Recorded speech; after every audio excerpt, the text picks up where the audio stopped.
I have been saying this for months. This NAR lawsuit is far from over. Department of Justice still has not weighed in on the NAR settlement, but today they did give an update, so that's what we're going to talk about. Brian here with Lamacchia Realty. I have an article pulled up that talks a little bit more about what the DOJ has on its mind. DOJ offers of agent compensation should not be made anywhere. At a status hearing for the Nosalek suit, a DOJ attorney said they are not currently supporting nor opposing NAR's settlement agreement. At a status hearing on Tuesday for the Nosalek Commission lawsuit, a lawyer for the Department of Justice said the terms of the National Association of Realtors nationwide commission lawsuit settlement agreement represented, quote, an improvement. However, it remains unknown if the DOJ will file a statement of interest in the Sitzer Burnett suit as it did with the Nosalek suit, according to the Riz Media, which first reported the news. If you remember the Sitzer Burnett case, that is one out in Missouri. That is Michael Ketchmark. That is one that has, essentially been settled. All the parties have agreed to it, and they want to move on. The Department of Justice is saying not so fast. During her remarks, Jessica Leal, an attorney for the DOJ, noted that DOJ believes, quote, offers of compensation should not be made anywhere, but certainly not on the MLS. Leal also noted that the DOJ was not currently supporting or opposing NAR's settlement agreement. That is as ambiguous as it gets. Although Leal highlighted the DOJ's belief that offers of compensation should not be anywhere, she did not explicitly say what specific changes the DOJ might look to pursue beyond those outlined in the terms of NAR's settlement agreement. Additionally, she said the DOJ would make a decision about whether or not to file a statement of interest in the Sitzer Burnett suit sometime around October. Well, the changes are meant to go into effect in August, like middle of August. So by October, that ship has already set sail. So them having any type of influence on the decision at that point is just silly. I think what they're probably trying to do is, let it play out in August and see what kind of changes actually happen. And then if it's business as usual, then they're going to put their foot down and be like, nope, this is not going to work for us moving forward.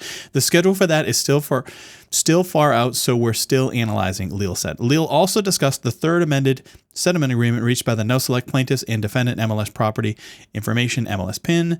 The DOJ has again decided to reject the agreement, which, unlike NAR's settlement agreement, allows offers of compensation on the MLS and allows for commission negotiations using the MLS. Okay, so MLS PIN, this is the one where you still had to offer some type of compensation, but it could be low as $1, and then I think they dropped it down to 0. So, for all intents and purposes, it's 0. But there would still be that field in MLS, and under the new settlement with the National Association of Realtors and the MLSs that have agreed to settle with it, that field is no longer going to be in MLS. While Leal noted the amended agreement did not address all of DOJ's concerns, she said the government agency has not, quote, finished understanding the third settlement. That is an understatement. They don't understand the real estate business in general. So saying that they don't understand the settlement this is like the most truthful thing they've ever said. I love it.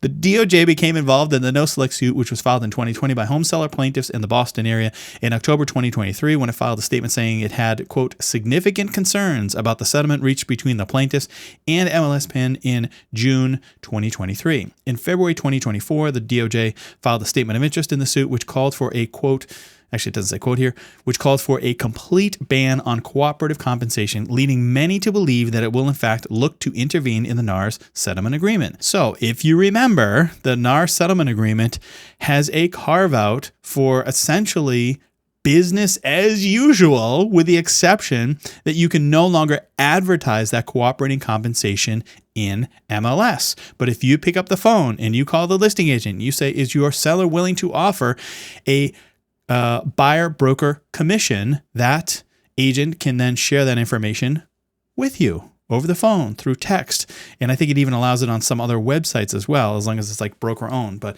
I think most brokerages are going to stay away from that game and instead just do it on a one-to-one basis. So what we have right now is full transparency, where if you go on Redfin, you go on Zillow, and you look at the buyer broker compensation being offered, you can see it right there, black and white, for everyone to see, including the public. You don't have to be an MLS member. Everyone sees it.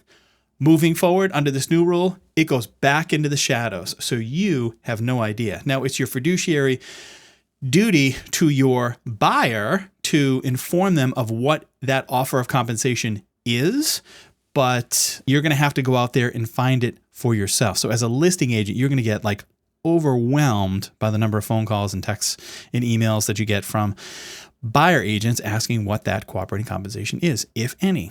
At Leal's request, Judge Patty Saris, who is overseeing the Nosalek suit, set the next hearing date for June 21st, a week after the deadline for non-Realtor Association-affiliated MLSs to opt in to NAR's settlement.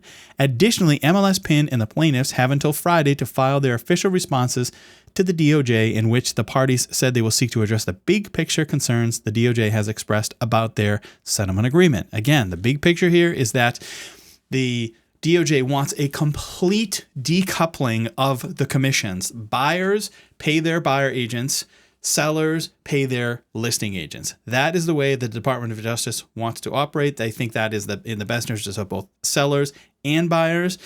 And I can tell you firsthand that that is not the case. So it's going to be interesting to see what happens. If we're going to wait till October, the changes are going to go into effect in August. I think in a lot of instances, it's going to be business as usual for a lot of buyer agents because they can just essentially make that part of the offer. So that's the way it works with commercial real estate right now, right? Where if you are a buyer broker, you put in your compensation as part of that offer.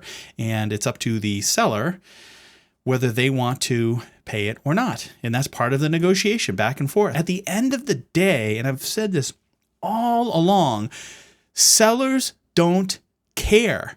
They just look at the net number. The more I get into this, the more I realize it's like a big ado about nothing. But there are going to be some growing pains, I think, for a lot of agents out there who don't fully understand this and are, you can picture it where someone shows a property just expecting that there's going to be some type of compensation on the other end when in fact there is not, and they don't build it into the offer. Next thing you know, the offer gets accepted and lo and behold, boom, they're not part of that deal at all. So now they have to go chase the buyer for that compensation. And oftentimes, depending on if you have a buyer agency agreement or not and how that reads, they may not get paid on that deal. So I can absolutely picture it happening. And if it hasn't happened already, I wouldn't be surprised, because we're starting to see that in our marketplace anyways, where some of these homes are not being offered with a buyer agent commission. Those are my thoughts. What do you think? Is the DOJ going to weigh in? Are they going to make some changes that are more meaningful than what the NAR settlement has already put in place? Or do you think that this is just going to, just get passed, no problem, and then they put a statement of interest in October, and it's like, okay, everything's working fine. We're going to move on. Let me know down in the comments. If you did enjoy this type of content, make sure that you smash the like button, maybe subscribe to the channel, and we will catch you in the next one. Take care.